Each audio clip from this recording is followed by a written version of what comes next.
Awesome. Okay, great. Thanks, Jimmy. Thank you, everybody, for having us tonight. I'm going to talk to you. We're going to talk to you today about a project that many of you are already very familiar with. Our presentation tonight is about our ongoing work at two significant archaeological sites along FM 455 up in Denton County. As a collaboration with the NTAS, many of you are very knowledgeable about this work already, but I'm glad you're here to hear what we found so far. The presentation itself, it will be divided up into three presenters. Myself, I'll get things going. I'm with TxDOT, obviously. I'm the project manager on the archaeology, representing TxDOT. Mr. Doug Boyd is our principal investigator in the investigations, and Dr. Maria Franklin is our community outreach coordinator. The presentation, here's a basic outline of our program tonight. I'm going to start out with a brief introduction to, well, first of all, the TxDOT Archaeological Studies branch, followed by an introduction to the FM 455 road project, more specifically, leading up to the Bolivar Archaeological Project as it is now. Dr. Franklin will follow up with a overview of the community outreach and the history of Bolivar and the sites that we are investigating. Doug Boyd will follow Maria with a summary of the archaeological investigations as well as our preliminary interpretations. And we'll conclude the evening with a brief conclusion and a question and answer session. First of all, TxDOT archaeologists, many of you already know, some people may not. We assess and mitigate the effects of our road and bridge projects on cultural resources in the right-of-way. This can be anything from basic background studies to archaeological survey, small-scale test excavations on encountered sites to see, to determine their significance, and all the way up to and including data recovery on more significant sites. This keeps TxDOT in compliance with federal and state preservation laws, as summarized here, such as the National Historic Preservation Act and the Texas Antiquities Code. Although we have 10 archaeologists on staff, obviously Texas is huge, and this is a huge team effort. So our field work is typically performed by contracted environmental consulting firms, in this case, Cox McLain. We also work with various consulting parties, such as the Texas Historical Commission, the Advisory Council on Historic Preservation, Native American tribes, as well as various stakeholders, most relevant here, the general public. A little about the project itself. TxDOT is proposing to widen FM 455 between Sanger and Bolivar. This is north of Denton. The project area, the length of the project area is about 5.5 miles. We try to do our archaeology work well in advance of the construction. In this case, construction hasn't started yet, obviously, but Amatera actually performed survey of the right-of-way for archaeological resources back in 2016 and later in early 2019. During this survey work, Amatera encountered and recorded 3 historic age archaeological sites in Bolivar. This is on the western end of our project area. And all of these were subject to test excavations, again by Amatera in 2019. This included a late 19th century hotel called the Sarton Hotel, a cafe and filling station dating to the early to mid 20th century, as well as, surprisingly, 41D and 617 is a blacksmith shop dating to the late 19th century, owned by a formerly enslaved man named Tom Cook. Ultimately, our test excavations determined that the cafe and filling station did not require any additional work, but the other 2 sites were slated for data recovery. Based on Doug Boyd's experience and his expertise with sites of this nature, TxDOT contracted Cox McLain to do the data recovery. And early on, from the very beginning, we realized that this project had potential for a large public and community outreach component, which led to Dr. Franklin's involvement in the project. I'd like to point out that this is a major collaborative effort between multiple agencies, organizations, descendant communities, as well as local residents. I particularly want to acknowledge our partnership with Mr. Tom Cook's great-great-grandson, Howard Clark, and great-great-great granddaughter, Haley Wright, who participated in the project, as well, of course, as the participation of NTAS. Numerous NTAS volunteers were in the field on a regular basis, and our excavations would not have been as successful as they were without your assistance. We really appreciate that, and we really enjoyed partnering with you on this. Right now, I want to turn things over to Dr. Maria Franklin, who will talk to you about our community outreach component, as well as some general historical background of the sites we're investigating. So I'm going to stop sharing right now and turn it over to Maria.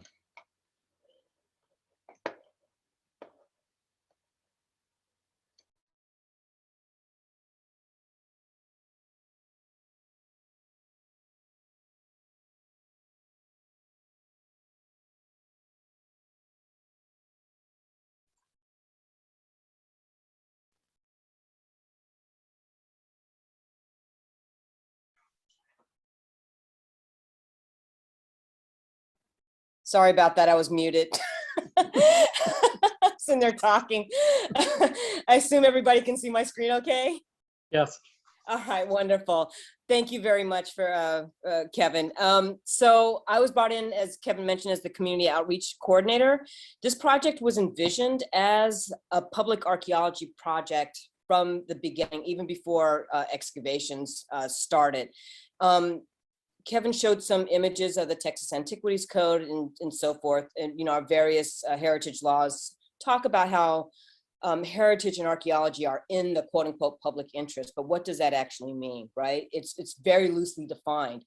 And so there's been a growing movement within archaeology that's global in nature to do more collaborative work with communities where, within the communities where we're doing our research projects, to involve folks with our research and to partner with them in trying to come up with research designs, questions that not only concern us as researchers, but what descendant communities, for example, might want to learn about their own family's history.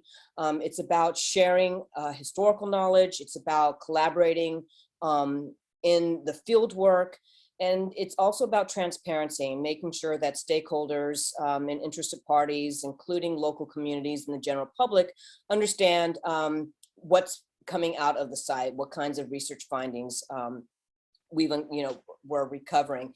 And so we had a number of interrelated objectives with regard to the community outreach. And we also had a lot of different stakeholders, as Kevin also mentioned. I mean, it's not just NTAS, of course, which played an important role in the field work. And I hope that you guys will continue to be involved in the project in some capacity. We certainly would love to keep in touch with y'all about what's going on with the research findings.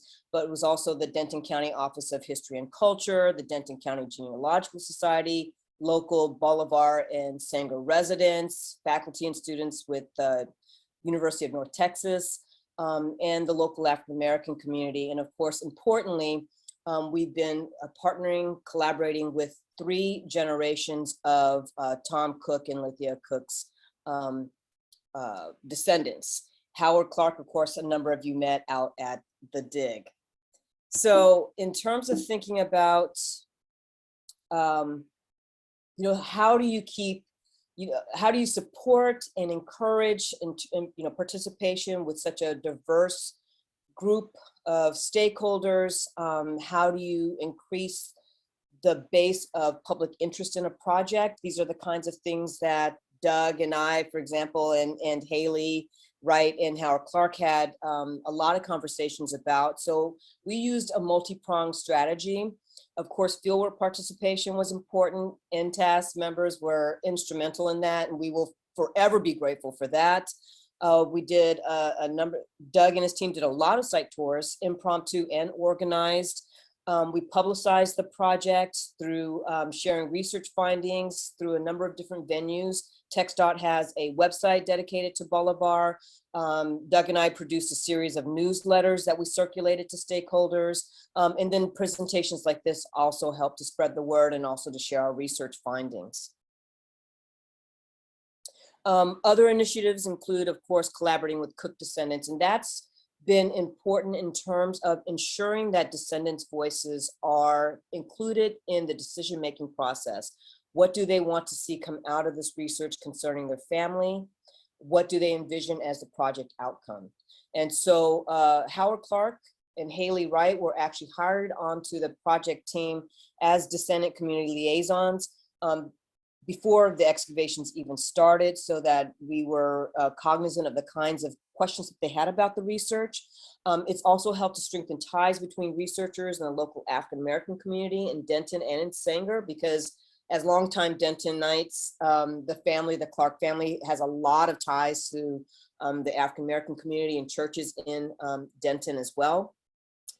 We've also been partnering with stakeholders in writing the past. And so through presentations, site visitations, and so on and so forth, there's been a lot of sharing of that kind of historical knowledge, right? So for example, the Kurtzingers, who are local longtime residents in Bolivar, shared historic photos with Doug.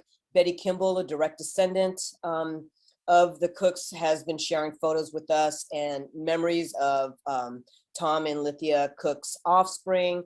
And so making sure that we have multiple perspectives on the past, and hopefully an oral history project will come out of this, that we can co-produce knowledge about the past. It's another important objective of the community outreach. And then finally, we've been consulting with stakeholders regarding public heritage initiatives. And I'll talk about that. I didn't realize I was going to do the conclusion, but that's fine. I'll talk a little bit about that at the end of the presentation. And there's Kelly Kring, of course, a master blacksmith. He's one of our stakeholders, and in terms of thinking about, partnering with stakeholders to write about the past, he's been really important. He showed folks what, various kinds of artifact identifications, talked about historic blacksmithing, and that's something that Doug has been also, talking about to folks as we spread the word about the project. And so again, it's been really important to bring stakeholders in. They've got all kinds of different knowledge that can be really beneficial to research and improve the research. Okay, so I'm going to shift gears here and talk a little bit about the history of Bolivar, Tom Cook and Jesse Sarton. I know folks that have been out to the site and dug out there are already aware of this, so I'm sorry if I'm being a bit redundant here. So Bolivar was actually founded in 1859. It was called New Prospect at first, and then they changed the name to Bolivar in 1861. We know that by 1890, there are about 150 people living in Bolivar. So it's a pretty small community, very rural, but it was actually a thriving enclave. They had, a number of churches, they had a grist mill, flour mill, they had their own cotton gin, druggists, general stores, a saloon, Tom Cook's blacksmith shop, and the Sarton Hotel, its own postmaster. So this was a thriving enclave, and part of the reason why is because Bolivar is situated very close to the Chisholm Trail, which was used for cattle drives, for driving cattle from Texas up into Kansas. And so this was an ideal location to establish a business, right? Because you could cater to these stagecoach drivers that came through, and also to, these cowboy outfits. And so I'm sure that's what Sarton and Cook had in mind when they set up their businesses. And of course, one of the questions that we have about the research is what commercial, what role did these rural commercial enterprises play in North Texas? What kinds of economic and business transactions were they involved in? Who were their patrons, and what were, and so forth. So a lot of pretty cool questions that should come out of the research on that. Okay, so who are the Cooks, the Cook family? We know, it's obviously still a work in progress. Amy Days with Cox McLain is still doing archival research. And I just want to point out this historic photo. This is Howard Clark, for those of you who know Howard. These are his great grandparents, Glasgow and Kitty Cook Clark. Kitty Cook was Tom and Letty's daughter, which is how the Cook descendants are basically linked back to Tom and Lithia Cook.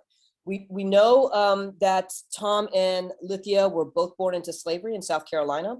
They migrated to Tarrant County in 1857 with their slave owner. This was not unusual during the antebellum period. Slave owners from the Upper South in particular brought enslaved Blacks into Texas because there was a lot of cheap land here and they could, make a lot of money planting cotton. And so this is how the Cooks initially end up here. By the early 1870s, they're living in Denton County, presumably Bolivar. And no later than 1880, we know that Tom Cook is working as a blacksmith. In about, I think it's in 1882, he purchases the lot where the archaeological site is located from a guy named James Barwise, who was from England and who's also a blacksmith. And so not only was Tom Cook practicing a skilled trade, but he also owned his own business, right, in the land that it sat on. We also know from deed records that between the 1880s and the 1890s, Tom Cook bought and sold a number of parcels in Bolivar that were located over there by the Bolivar Cemetery. Let's see, what else? Oh, let's talk a little bit about Tom Cook and who he was. So I mentioned he was a landowner, self-employed blacksmith. He was also a Methodist minister and he was a leading figure in his community. He was involved in civil rights. In 1897, he's selected as a delegate for, I want to say it's hold on a second. I want to get this right. He was selected as a delegate to attend the State Conference of Colored Men in Dallas. He was also the mentor to Fred Moore, who was a civil rights leader and educator. Fred Moore was the principal of the Frederick Douglass School in Quakertown, a historic Black enclave in Denton. And we also know that Tom Cook was a founding member and senior warden of the Masonic Joppa Lodge in number 62, which is still active in Denton. So a lot of different accomplishments, especially when you consider the fact that he was born into slavery. Right. So as I said, research on the Cooks is still ongoing, but we know for a fact, just talking to Cook descendants, that we are tracing a 150-year legacy of the Cooks. Cook descendants, their offsprings, a number of them are buried at the Oakwood Cemetery. There's all kinds of physical reminders, historical reminders of this family's legacy. In Denton County, here's their church, the family church, and they've been attending this church for over 100 years. It sits at Robertson and Cook Street, which is obviously named for the family. And then a number of the Cook's children eventually made their way into Denton, into Quakertown. Here's a picture of Jack Cook, their son. So a lot of rich history that we hope to recover working with the Clark family.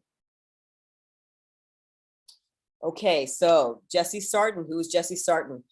Born in 1820, he's believed to be one of the founding settlers of Bolivar. He's first captured in, as far as we know so far, first time he appears in the archives is in the 1870 census, where he's enumerated as a farmer. And in 1881, he purchases property and he pays $500 for this particular lot. So more than likely there was already a hotel or some kind of structure on this property in Bolivar. And this is a map that I can't remember how I got a hold of it, but it shows the Sarton Hotel and where the Tom Cook blacksmith shop is located in approximation to it. In any case, so Sarton buys this lot. In the 1880s and 1890s, he basically expands the structure that serves as his hotel, which is a 2-story wooden structure. It's believed to have been, it had some kind of water feature there that's been variously called a duck pond, a flowing well, or a fountain. And Doug will talk a lot more about the Sarton Hotel, so I'll leave it at that. Let's see. And we know that Sarton passes away in 1899. He's buried along with his second wife at the Bolivar Cemetery. We don't know how long he operated his hotel. As a matter of fact, we don't know how long Tom Cook was out at his blacksmith shop either. A railroad was built in 1886 that went into Sanger and bypassed Bolivar. And because of that, Sanger started to prosper and grow. And the result of that was that Bolivar started to decline. So its population starts to decrease and its businesses start to decline. So very likely by the turn of the century, neither the blacksmith shop or the hotel are probably in operation. Sarton's children inherit his property in 1946. They sell it. They sell his property in 1946 for about $750. And that's pretty much what we know about Sarton at this point in time. So I'll pass it on over to Doug so he can update you on the archaeological findings. Okay, if you'll stop sharing your screen, I'll figure out how to start sharing mine. Okay.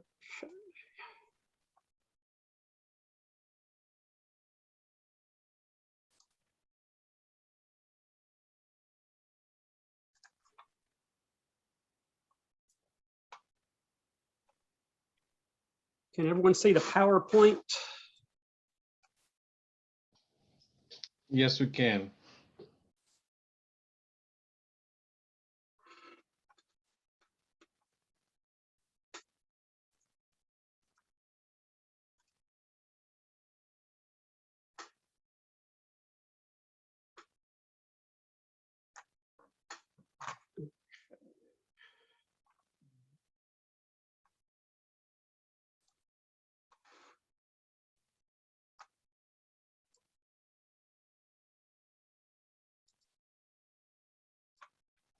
There we go. Okay. So the first thing I would like to do is once again thank the North Texas Archeological Society for 63 person days of donated labor to our project and our goals. You guys are amazing. That's a heck of a lot of work. We really appreciate it. Thank you so much. On behalf of TxDOT and the University of Texas at Austin and Cox McLain, we definitely appreciate everything that you did for us and hope you'll continue supporting this project. Maria's covered a little bit of the history of the Sarton Hotel, but the main thing is that Jesse Sarton comes to the property in 1881, but there's already a hotel there. So he's doing expansions to the hotel in the 1880s and 1890s. It also served as a stagecoach stop and the telegraph office. And so then Jesse Sarton died in 1899, but we really don't know what happened to the hotel after that. And the hotel is definitely gone by 1940s, and it's heavily impacted by later activities. This is the Amatera site map from their testing in 2019. The two blue boxes are 1950s houses, rent houses that were put in the 50s. And they caused a lot of disturbance to the site area. In the middle is their excavation block, and that's where they found intact parts of the hotel foundation. And we did work over this entire area, but we had to stay within the TxDOT right-of-way, and that big, bold black line is the edge of the TxDOT right-of-way. So we had to stay between that and the road for all of our work. This is what the site looked like when we came in October 2020 and started clearing the vegetation. It was as thick as the background when we started, and so it took several days to get all that cleared out. But the Farm to Market Road 455 is over on the right. That's the road that's being widened by Department of Transportation. And I'm going to jump ahead and show you what the site looked like in December 2020 when we had finished all of our hand excavations, or most of it. This is the excavation area across the road. You can see the Tom Cook site. And it's notable that the foundation that we exposed, the full foundation walls, it ends abruptly on both the south and the east, the west sides. So there's something that happened that disturbed that. And in part, it's the 1950s house construction. There's a utility line, a buried utility line, so we couldn't get too close to that. Over here is the 1950s house foundation.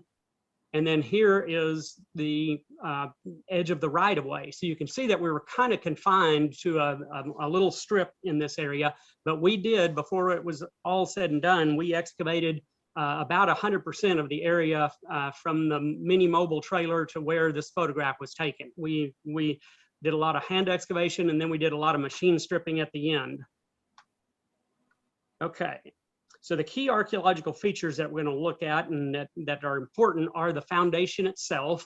And one thing that's notable about this is that there is archaeological deposits under those foundation rocks. It's not a lot, but there is evidence that these rocks may have been the expansion of the hotel and not the original hotel. There's a rock-lined well that we'll look at more closely. There was a very nice V-shaped ditch running along the north wall of the hotel. And this is essentially an eroded drip line from what had been a large two-story hotel. So that feature was quite interesting and had the most intact 19th century artifact deposits. And then there's a cluster of brick rubble. These may be bricks, they're machine-made bricks. They may be bricks from the Sarton Hotel fireplace and a chimney, although we haven't confirmed that there was one at the Sarton Hotel. It is a possibility. And then the last feature was a vertical iron rod that was used as a lightning rod. And so we'll look at that. Now, this is not the Sarton Hotel, but this is a turn of the century hotel, two-story, had a fireplace on it, and it's in an L shape. This is similar to what the Sarton Hotel might have looked like. So when I found this photograph, I had to throw it in. Here is where we think the L-shaped Sarton Hotel actually sat. And you can see it goes back towards the where our trailer was parked and where our truck was parked. We have two clues that let us know what might have happened to the Sarton Hotel. One is that we found a lot of burned artifacts, including lots of melted glass.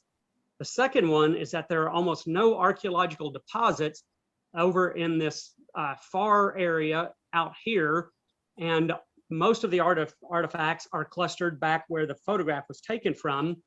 And it appears that the upper slope of where the hotel had been was bladed downwards and across the hotel foundation, and most of the artifacts ended up downslope to the east. So both of these things suggest that a good bit of the hotel was in fact completely destroyed during the 1950s house construction. About the fire, that's another thing that's interesting. Secondary historical accounts talk about a fire in Bolivar in 1897 or 1898, but we have no primary documents that this actually happened. So it is possible that occurred, but it's also possible that the hotel was in ruins and somebody bladed the ruins and burned it, or burned it and then bladed the ruins away. If you join tonight's program only to hear about the duck pond, you are going to be disappointed. We found no evidence of the duck pond feature or a flowing well that could have been inside the structure. And there is no primary historic accounts of the duck pond. And that's one of the things that's a little frustrating, is that it's all years later, people talking about it. So we don't really know what it might have been. But let's take a quick look at where three water features are on the site. One is the rockline well. That was the original well for the Sarton Hotel. There was a 1950s well house that had been right here. It was removed in 2017. We found the well pipe, which is about 7 feet below the ground surface at that point.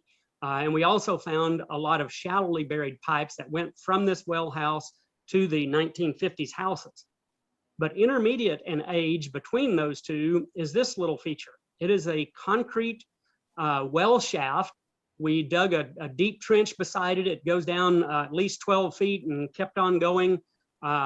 It's old concrete. It could be a turn of the century or very late, 19th century feature. And this could have been the source of water for whatever duck pond or well feature was supposed to be in the hotel lobby.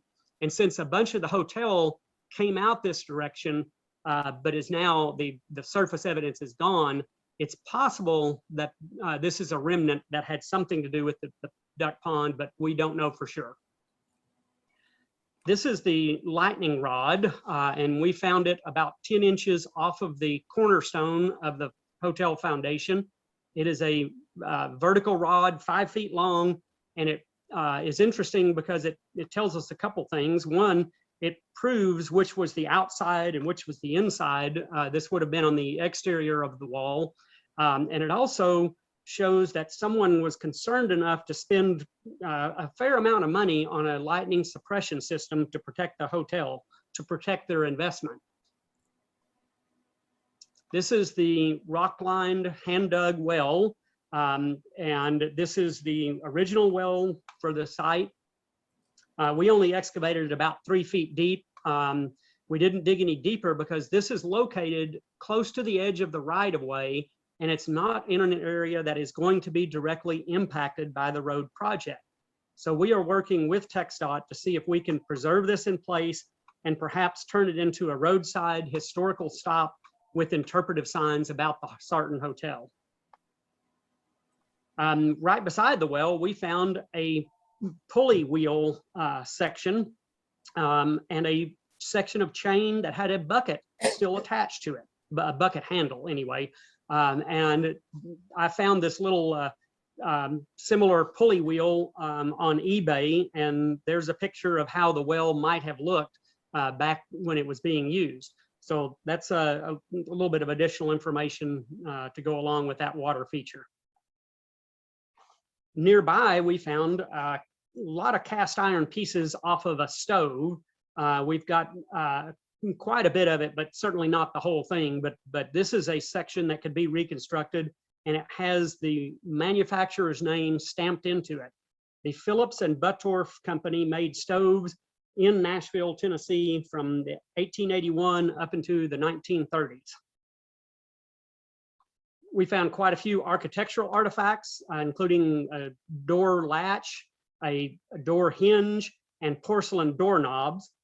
The most common architectural artifact we found were square nails, the cut nails that were used in the construction of the hotel, and we found hundreds of cut nails of various sizes.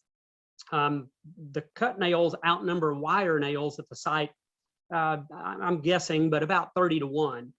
Cut nails were made in large quantities up until about 1890, and then machine-made wire nails come in and become quite common. By 1895, everyone's buying and using wire nails. But this gives us definitive evidence that most of the hotel construction had happened before the turn of the century, or before 1890 at least. We found some artifacts that I would consider to be fancy items or luxury items. And this is a bone-handled knife. It has a brass end plate and a cross inlay in the bone. So this would have been a pretty fancy eating implement, and would have been the kind of thing that you would see in a fancy hotel. And it's notable because the Sarton would have catered to a variety of different guests, including cowboys and then landowners and travelers. This is an interesting little artifact, a little cap of some kind of a jar. It had a patent date in it, April 10th, 1900. And I absolutely love patent dates and patent numbers on artifacts because it took me about 3 minutes online to find this patent, and it's for a self-sealing jar lid. And this would have been for a jar that probably held some kind of cosmetic or cold cream kind of product in it. And it had to self-seal and be real tight so that it wouldn't deteriorate rapidly. The ceramics, we had a few fancier wares, but a whole lot of what we would call plain hotel wares. But we also had maker's marks from both European and American pottery manufacturers. And this is actually quite common in 19th century sites in Texas. So in the latter half of the 19th century, the shift goes from being predominantly European-made art ceramics to being almost exclusively American-made. And so we're right in that period when you're going to get a little of both. We also found children's artifacts, some toys, including several pieces of a tiny little tea set. These might have belonged to one of Jesse and Sally Ann Sarton's children, or perhaps children who were traveling and come through on a stagecoach.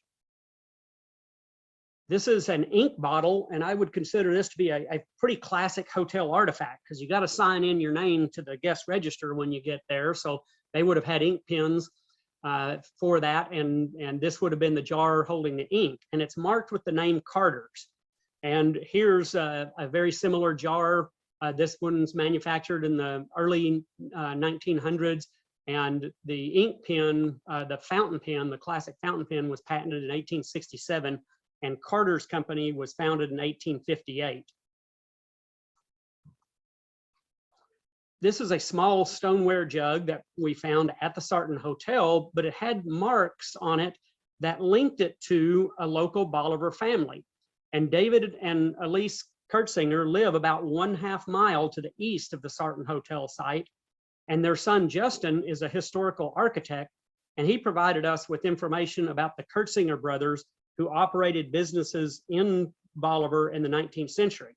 We still don't know all the details of the Kurtzingers' business operations in Bolivar, but it was amazing to see the look on their faces when we showed them this artifact. Okay, now we're going to switch to the Tom Cook site. And we started out with a lot of good historical information on Tom Cook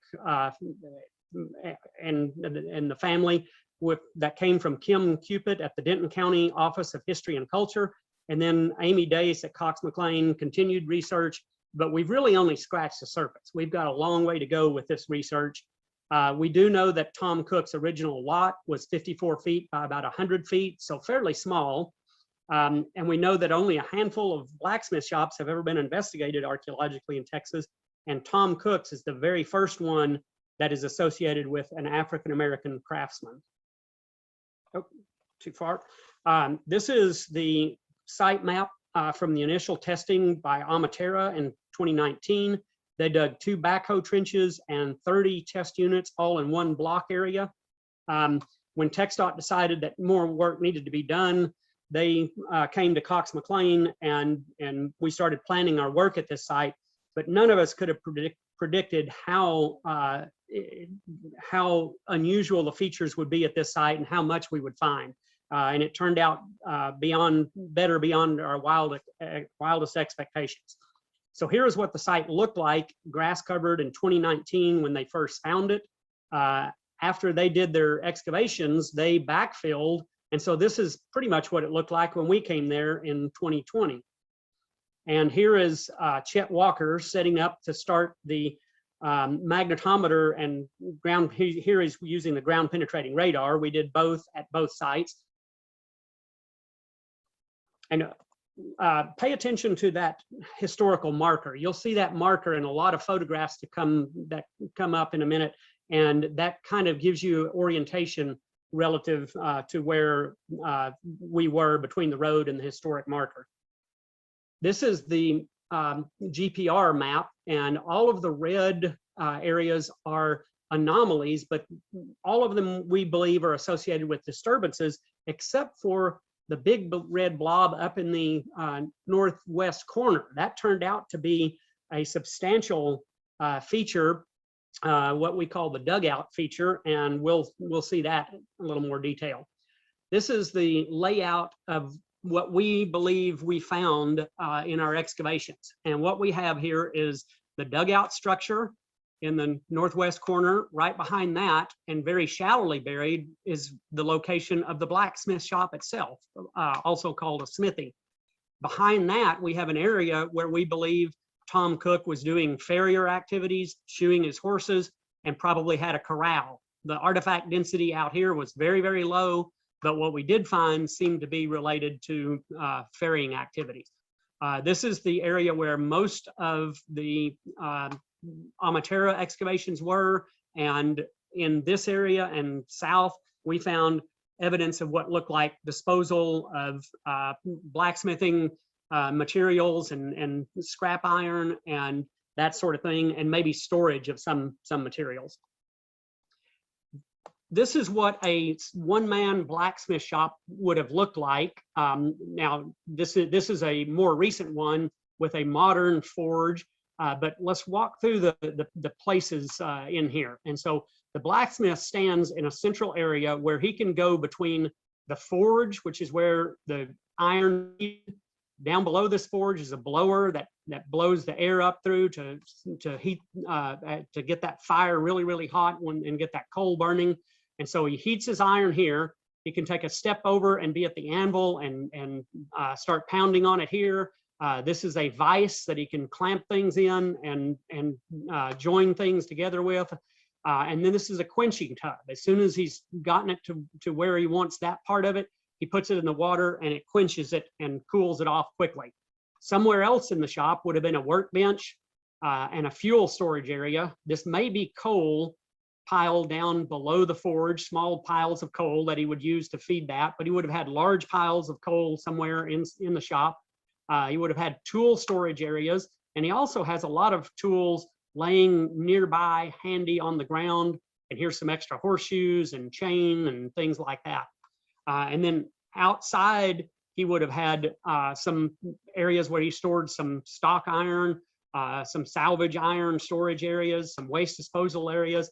And somewhere in his shop and outside, he would have had a domestic area where he would sit in a chair and eat his meals and chat with his customers. And that was a very important area in his shop.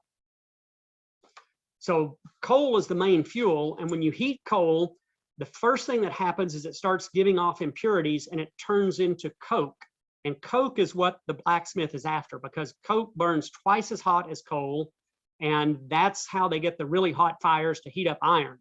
Once all of the coal and coke has burned down and gone away, you're left with this stuff, which is called clinker or slag.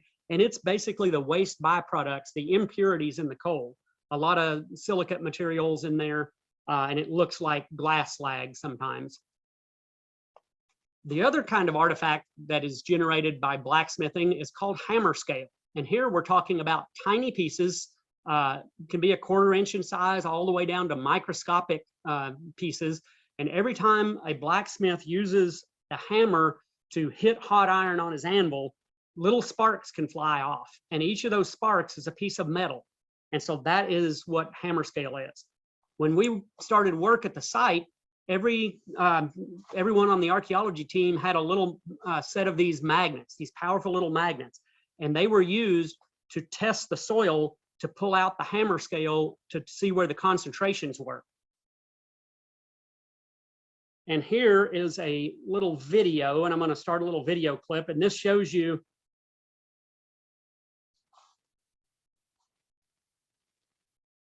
that is what hammer scale looks like and how it reacts to the magnet. And all of that hammer scale came out of about 2 cups of soil from the blacksmith shop area.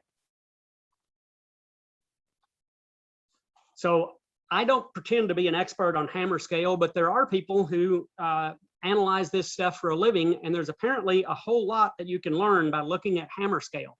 The different shapes and sizes and kinds of hammer scale tell you a lot about the kind of iron that was being used, the kind of coal and the temperatures that were being reached, and even the skill of the blacksmith and how well he was doing. So there's a lot that can be learned from the study of hammer scale, and we've got a lot of samples from all over the site.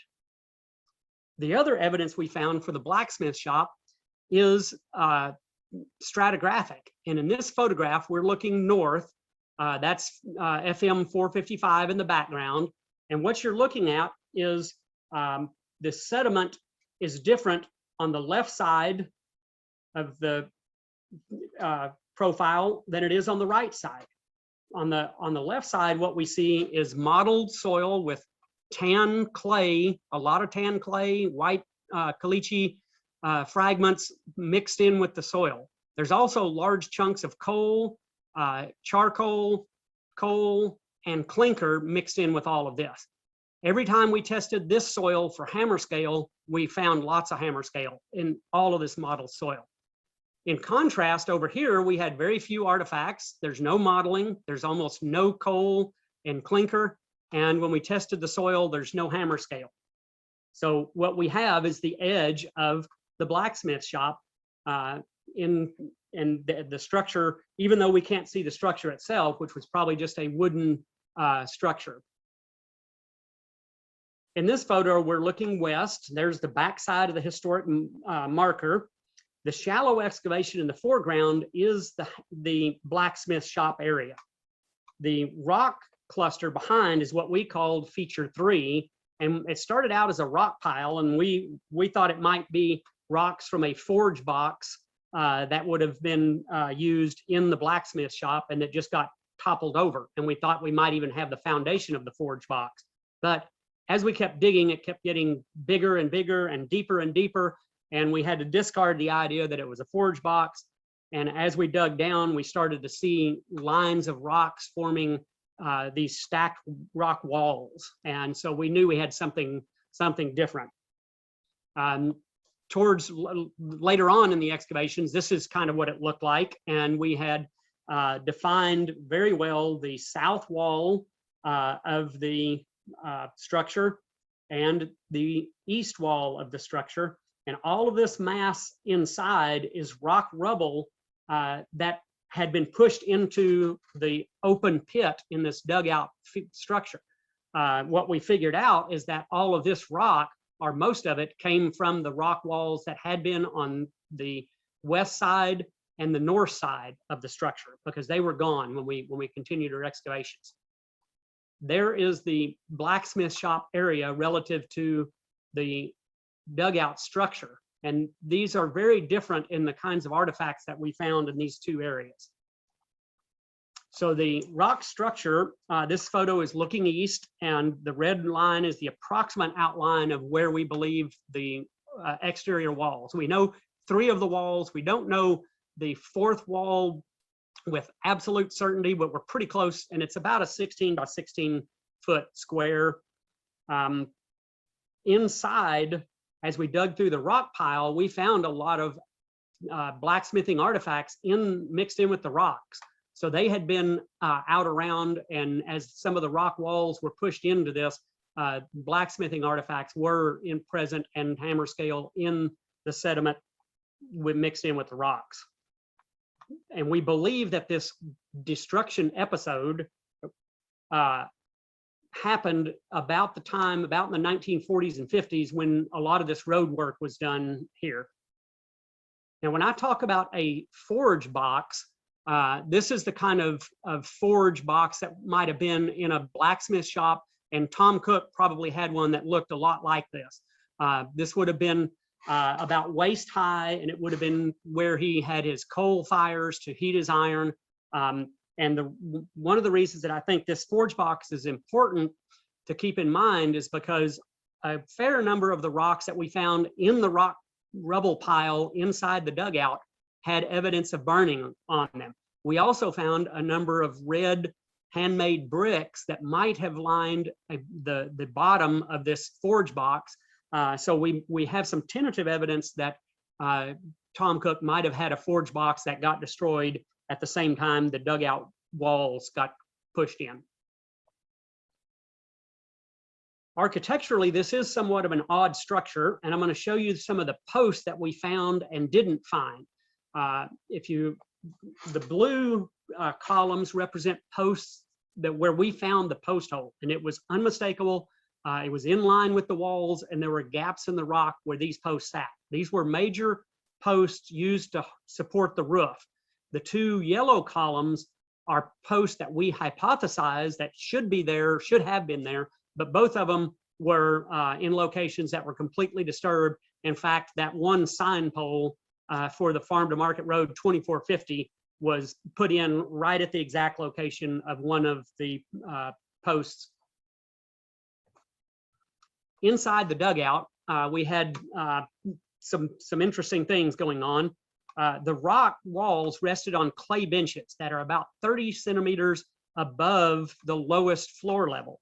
Over much of the central portion of the dugout, there was a thick layer of gray to white ash, and it was found at the very bottom floor level. This may represent some type of intentional layering, perhaps a layer of ash put down to eliminate moisture seeping up from below or deter rodents or something like that. But it was quite interesting inside the structure when we got below the rocks. So this is a look at the stratigraphy in most of the structure. So the upper meter or so was the rock rubble, which contained blacksmithing artifacts and a variety of other things. The lower 30 centimeters was what we call the floor zone, and I believe that this was accumulating during the time that the structure was being used and perhaps occupied. And then at the bottom, we had the ash layer. And the artifacts in the floor zone were quite different from everything else that we found elsewhere in the site. Everything in the floor zone was essentially residential or domestic artifacts. We found no evidence of blacksmithing in the floor zone with this one exception. This one large piece of clinker, almost a fist-sized piece, was found in the lower floor zone, and there wasn't a lot of any coal fragments or other clinker or blacksmithing tools, but this one piece of clinker does provide some pretty important evidence. It shows us that this dugout was being used and perhaps occupied while blacksmithing activities were going on. But somebody obviously carried this into the dugout, and it didn't get there because there was a forge inside the dugout. While doing our community outreach, Dr. Franklin met Kelly Kring, who's with the North Texas Blacksmithing Association. He's a professional blacksmith with 30 years experience. So we invited him out, and Kelly visited us for 2 days. He gave impromptu lectures to our crew and NTAS volunteers who were there, and we discussed how the 19th century blacksmiths worked, and he would take boxes of our artifacts and spread them out and help us identify artifacts. And this was an eye-opening experience for all of us, really a great opportunity, and made us think about things quite differently. So let's look at some of the artifacts that we have that are associated with blacksmithing. Here's a hammer, very classic blacksmith hammer. Tom Cook would have had a whole variety of different sizes of hammers, different shapes, but this is probably the most classic form and probably one of the most common sizes, a 3 to 5 pound hammer. This one is the working end, the bit end of a set of tongs. These tongs had long handles so you could keep your heat away from the hot metal that was held in these tongs. And Tom Cook would have had a variety of these tongs as well. In fact, Tom Cook probably wouldn't have bought his out of a catalog. He probably would have made all of the tongs that he was using at his shop. But this is from the 1902 Sears and Roebuck blacksmithing section in the catalog. We know that Tom Cook was a farrier. We found many discarded, worn out horseshoes and lots of bent and broken horseshoe nails. And the spot where we believe he was doing his farrier work, we also found a lot of clenched ends of the nails. These are the ends of the nails that were bent over and clipped off. When the farrier puts the horseshoe on, he has to make sure those nails get bent over on the outside of the hoof and trim them down and file them down. And that's what we were finding, is those nails. We also found this interesting tool, and I have to admit that we had no idea what it was. We knew it was something unusual, but Kelly Kring is the one who pointed out to us what it was. And he immediately said that it is a handheld clinching tool that was used by farriers. So he'd seen these before, and that's why it was good to have his expertise with us. In this photo, Kelly Kring is holding the clinching tool as he described to us how it was used. And the two young ladies are the Weathers sisters. Avery is on the left and Allison is on the right. Their grandmother brought them out for a site visit, and they immediately joined the North Texas Archeological Society so they could come out and volunteer. So I've worked around youth in archaeology for quite a few years, and I've learned to spot people who are young budding archaeologists. So you guys should definitely keep your eyes on Allie. She has the makings of a top-notch archaeologist. She already thinks like an archaeologist does.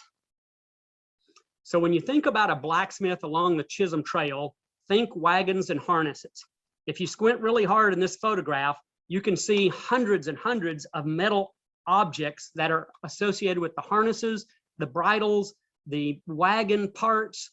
So if you think about a wagon, a four-mule team wagon, there literally are hundreds of hardware pieces. And that's the kind of artifacts that we were seeing quite commonly in our blacksmithing areas. There are brass rivets that held straps together, iron buckles and iron rings that fasten harnesses, single tree and double tree ends and clips, wagon wheel rims and hubs, and an array of different types of bolts and wagon straps. So we'll see a few things. Each time a piece of horse gear broke or a harness or wagon part was worn out, you had to go to a blacksmith to get it fixed and replaced. If you were anywhere near Bolivar when that happened, you would have come in and Tom Cook would have been the guy who did it for you. On the left is a bridle bit and a cinch ring. On the right are various types and sizes of buckles. This is a double tree end clip that was found just outside of the blacksmith shop. It was well worn and the clip end was broken off. This is precisely what we would expect to see in a frontier blacksmith shop. In fact, you generally won't see finished items that the blacksmith was making. Those get taken away. What you do see is the broken items that came in and they were already worn out or no longer usable, and they get discarded and left in the blacksmith shop or out in the waste piles outside. This is a wagon box wrench used to take the hub nut off of a wagon wheel when you need to take the wheel off and make repairs. We also found a large piece of a gear that I believe came from a wagon jack.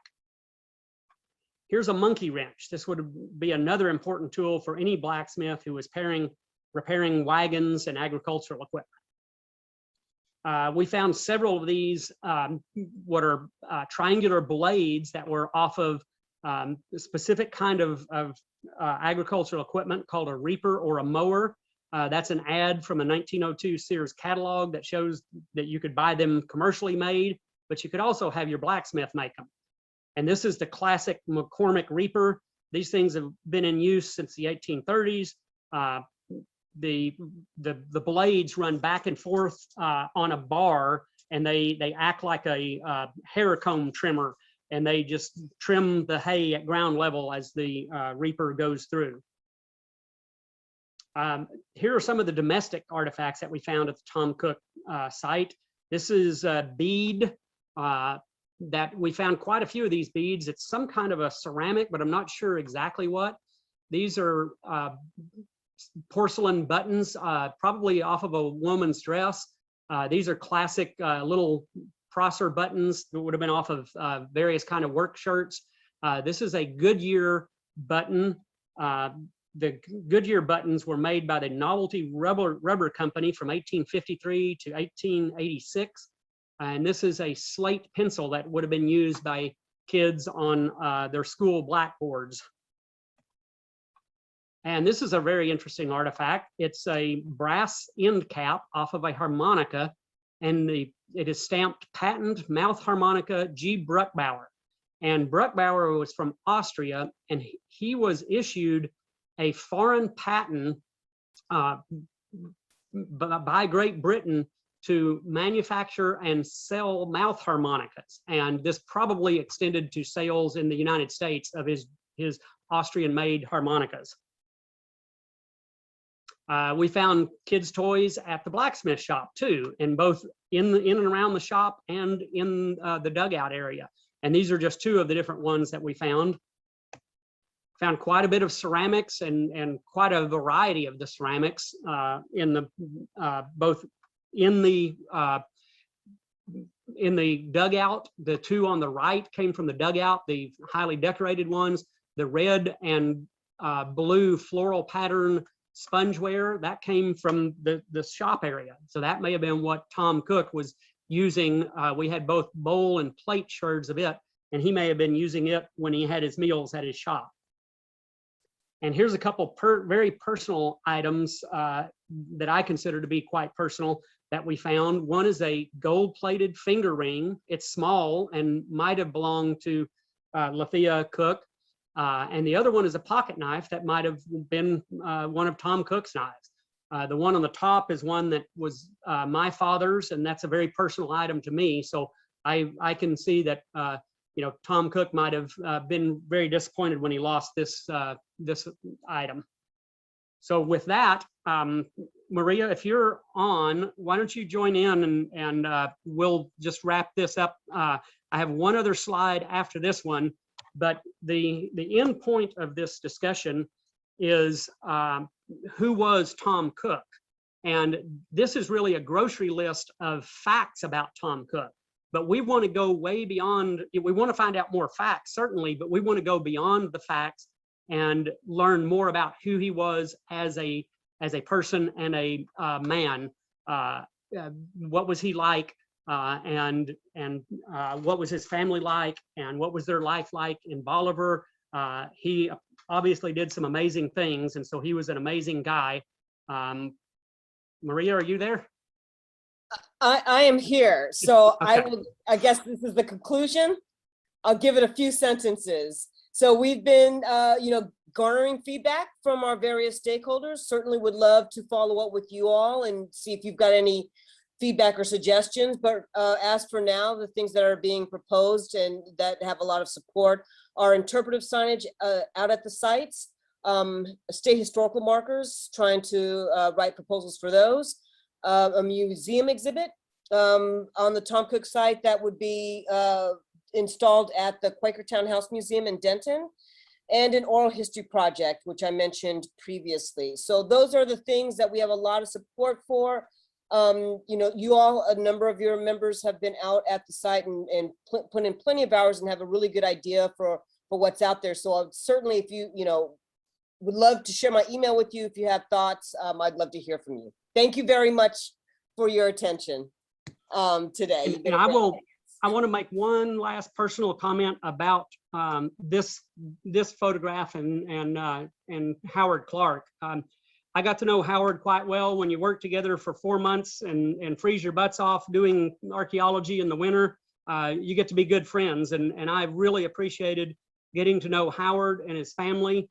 I was absolutely thrilled when Howard got hooked up with Kelly Kring and he signed up for the blacksmithing classes. I think he's starting in his second blacksmithing class now. And somehow I think this is right and kind of brings the story full circle, because Howard is now doing what his great-great-grandfather Tom Cook did. And somehow I'd like to think that Tom Cook is up there looking down and he's smiling about this too. So thank you. Yeah. All right, excellent. Thank you, Doug. Thank you, Dr. Franklin and Dr. Henselka. That was a great program. Well, we have one comment in chat that came in early on from Ewan. I know one of the folks that was volunteering out there multiple times. So something rather surprising. We were able to find out there, if I may add, pieces of a porcelain doll. And I don't know if Doug, you want to comment on that at all? Ewan, I think Ewan was out 5 or 6 days, or maybe even more. He was one of our stalwart volunteers, and we really appreciate him coming out so often. And he was a great hand and moved a lot of dirt and found a lot of cool artifacts. I do remember seeing a number of doll parts coming out of the Sarton Hotel. I don't remember seeing any come out of the Tom Cook site, but if I remember right, all of the doll parts were like hands and legs. The pieces, they would have had fabric bodies with the ceramic legs and hands that were bound to it. But then they would have also had a ceramic head, but we didn't find, at least I don't recall seeing any that we found any of the headpieces. But those were very, very common. That would have been, typical toy for that time period. All right. There you go. You've got a couple questions now. Was the dugout a living area or part of the blacksmith shop? Okay, so when Tom Cook buys the property, in the deed record, it mentions that there's a storehouse on the property. We think that the dugout was probably built originally as a storehouse.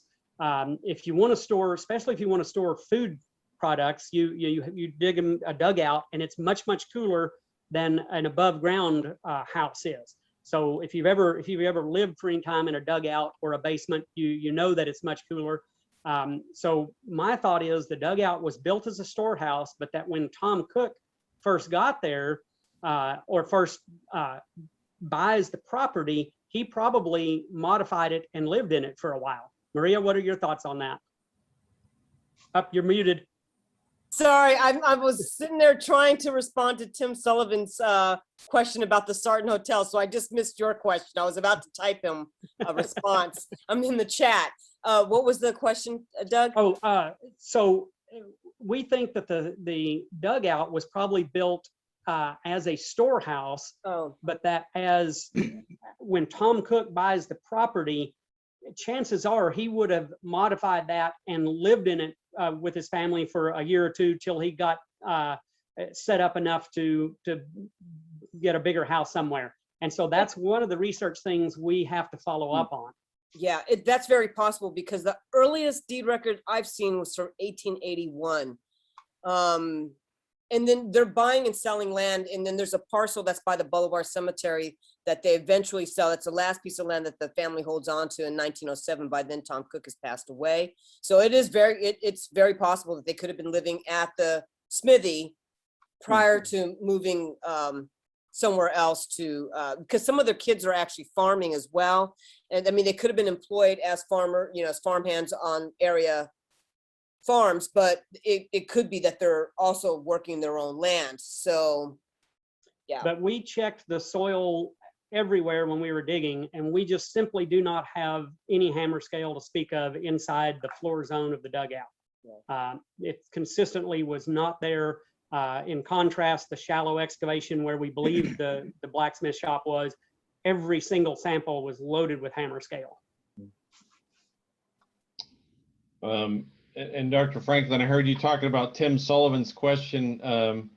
You can answer that.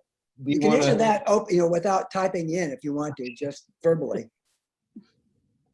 Yeah, I was. He was asking if that if Bolivar was for the time, it would have been since it seemed to be integrated. It had a small number of African Americans living there, and Tom Cook was clearly doing well. I mean, the family lived there for a number of decades, right? So it's not unusual actually in Texas. Doug and I actually worked on a project where we had a family of a Black family living in relatively, in a pretty much all white enclave for like 3 decades or more.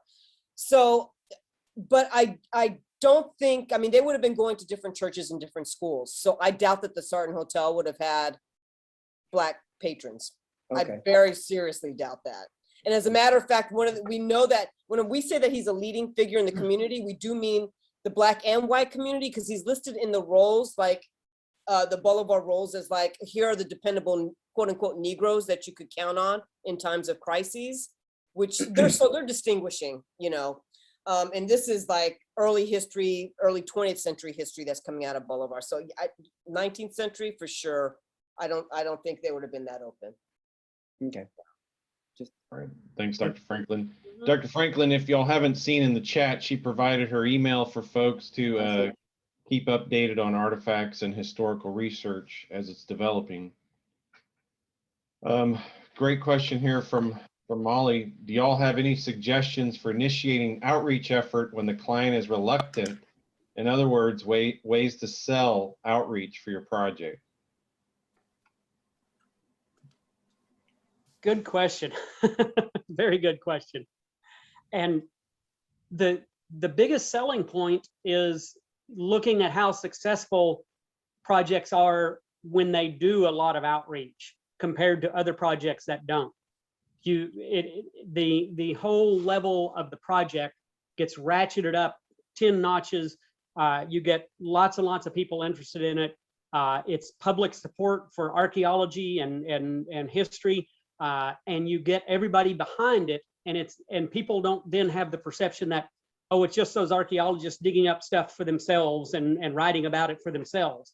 It's bringing everybody in, and every project I've ever been involved with that has a substantial public outreach component has been far more successful than the times I've been involved, and it was, you know, oh, you can't talk about that, and don't tell the press about that. We don't want anybody to know. Those are, it's disappointing, and I think there are for clients a lot of benefits to doing public archaeology in a big way, and I think I can sell that to people. I prefer Doug's answer but I will give you the other point of view is like, it can be bad for business when you don't do public archaeology. So some of the more glaring examples, including in Texas, but in other places as well, I won't go into details of where people did not do public archaeology and then kind of got slammed for it. And so, it just, I would never go into a situation with sort of like, oh, you don't want to do, you want to do this because these are the things that could happen to you if you don't. Mm. But I think that those are also lessons to be learned as well. And it's a lot more expensive dealing with angry communities when you don't do the right thing than if you start off by doing the right thing. So you can also just argue it's going to cost you probably more down the line if and then who's going to take care of those heritage resources when the archaeologists and everybody leaves? I mean, if you are trying to basically, if it's something like the Sarton Hotel, the well there, or what have you, it's like, once we're gone, if you've got public support and you've got a bunch of Bolivar residents stopping by to see that site, they're interested, y'all are around, we have direct descendants who, are also in, that ensures that for a long time after we leave, there's going to be stewardship of these cultural resources. So there are, a number of really good ways in which to present, put a positive spin on it. And I'll add one more, and that is the research benefits that we get, because the research value of reaching out to the community and finding out that they have historic photographs and historic documents and they're willing to share. They have memories of their families going back several generations and they're willing to share. We get so much value in terms of historical information out of that it is a win-win for the client, for the archaeologists involved, and for the community involved. Excellent, thank you. Another question here from Lori. Y'all could probably see the Peters colony, i.e. King family, settled just southeast of the Sanger site around the same time. So using hammer scale or other methods, is there a good way to link the blacksmith shop chemical composition to other artifacts in the Denton area? I'm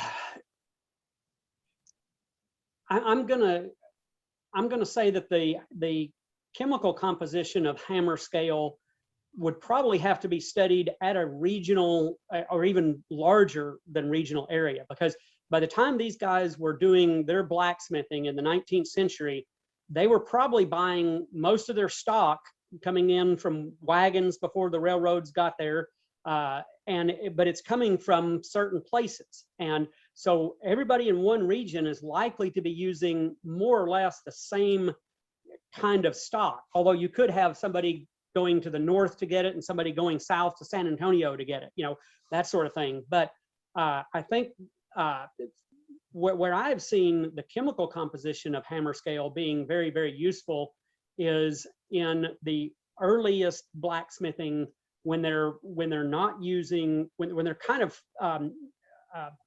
getting the metal from their own ores.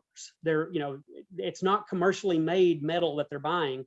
I've seen some amazing studies where they're looking at tracing the sources of where they're getting the ore and the metal that they're using in the blacksmith shops, going back in Europe, back into the 1100s, 1200s, doing very, early blacksmithing of weaponry and things like that.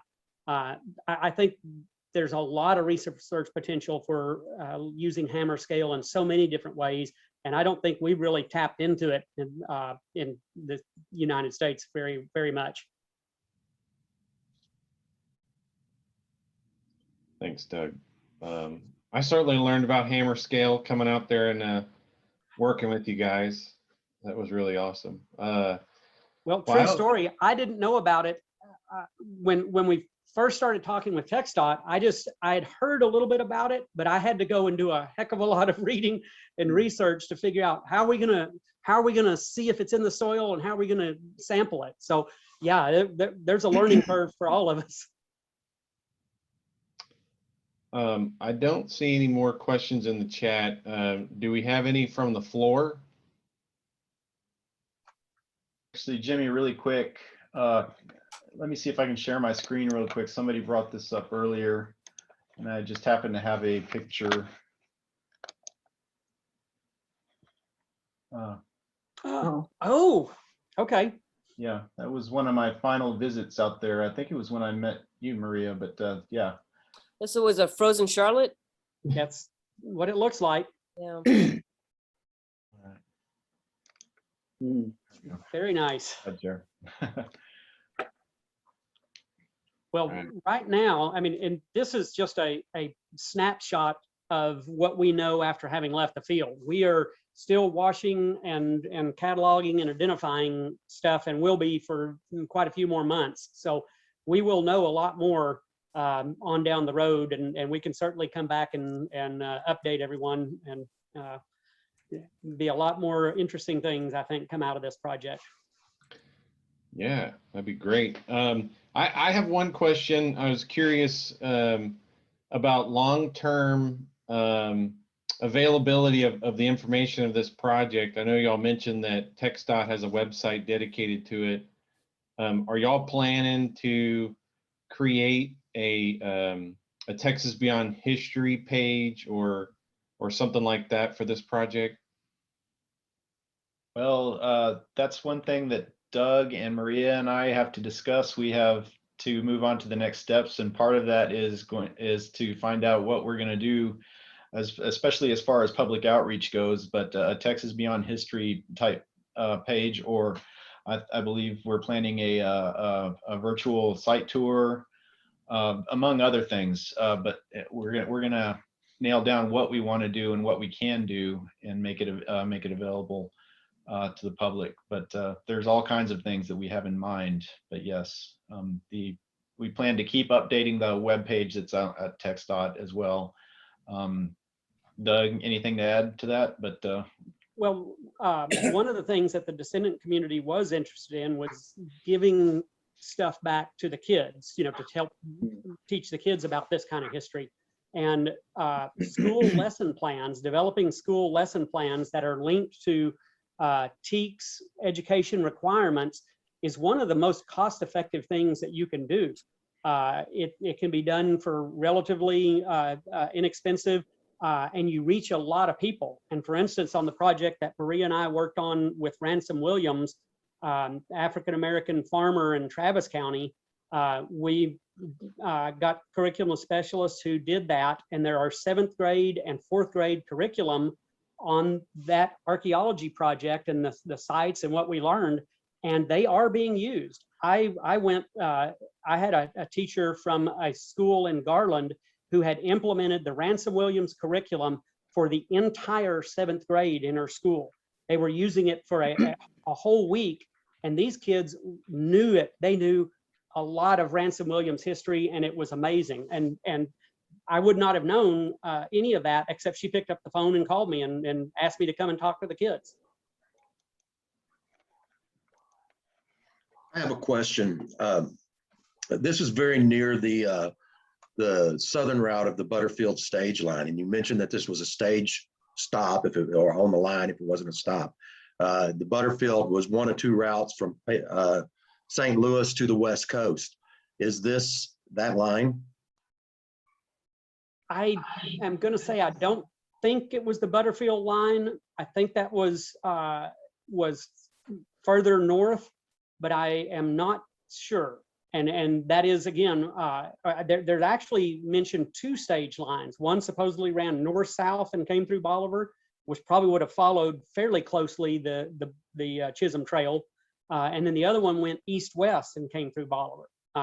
And I never have seen the name Butterfield associated with the stage lines in Bolivar, but that doesn't mean that it couldn't be. Well, it ran through Sherman and through Pilot Point to Graham. So it is close. I didn't know if it was. Okay, okay. Yeah. But it's it'd be a little bit further north than Bolivar. Okay. So my guess is this would be a little offshoot line. And there were stage companies all over the place, branching off of the main lines. So we need to do quite a bit more research to figure this out. So if you have any hints on where to go for stagecoach history, please let us know. That's about all I know. Well, we've had a lot of kudos in our chat. Y'all have seen, and Katrina commented that she's even using the Ransom Williams for her Tarrant County college classes that she teaches. And Lynn is happy to help connect y'all with somebody in Louisville. So I think that, yeah, part of this is if folks have ideas for Doug, Dr. Franklin, and Dr. Henselka, we'll keep connected and exchange information. And I think it's a perfect project for that. I want to thank everybody. Thank you for joining us for our May monthly meeting, and big thanks to our guest speakers. Terrific program. And so with that, I want to wish everybody a good evening, and keep in mind our next meeting is in July. So have a great May and a great June. I hope to see some of y'all at the field school, and we'll see you in July. So have a good night. Thank you. Thank you very much. Thank you. Thank you. Bye-bye. Everyone, y'all have a good night. Thank you. Good night, folks.